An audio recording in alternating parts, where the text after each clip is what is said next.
บอกโอ้มักสาวปีน้อยขี้เอิ้นใส่ทำท่าบ่มี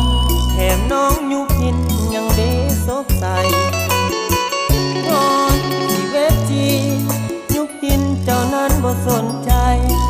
สาวอาบ่ทันสมัยน้องตัดใจบ่หันมามองเขามีรถใหญ่จีบน้องได้ว่าจะอ่อนหวานนั่นคือสิ่งน้องต้องการเลยว่าหวานกับเขาเนื้อทองสำหรับตัวอาคือกระต่ายไม้จันนอนหมดสิทธิ์ได้เป็นเจ้าของได้แต่แอบมองเบื้องน้องเพียงเงาวอนฟ้าเทวดาจงช่วยลูกพี่ให้ผู้ชายคนนี้เป็นเศรษฐีมั่งมีดังเขาคงจะสมหวังทันได้นางมาเป็นคู่เฮาแต่แล้วเป็นเพียงฝันเปล่า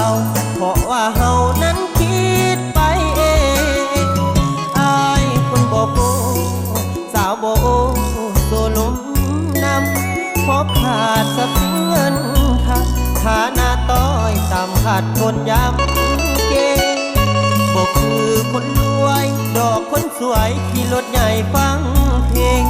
ส่วนอายผิดหวังนั่งเซ็งฟังเพลงอกหักลูกทุ่งบ้านนา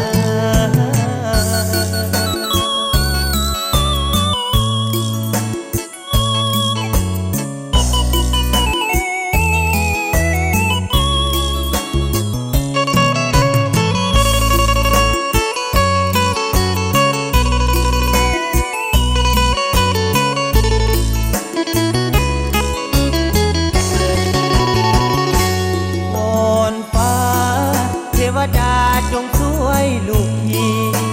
ให้ผู้ชายคนนี้เป็นเศรษฐีมั่งมีดังเขาคงจะสมหวังทันได้นางมาเป็นคู่เฮาแต่แล้วเป็นเพียงฝันเปล่าเพราะว่าเฮานั้นคิดไปเองอายคนบ่โกสาวบ่โอโซลมนำเพราะขาดทรัพย์สินเงินค่ะฐานะต้อยต่ำขาดคนย้ำเกบอกคือคนรวยดอกคนสวยขี่รถใหญ่ฟังเพลงส่วนอายผิดหวังนั่งเซ็งฟังเพลงอกหักลูกทุ่งบ้าน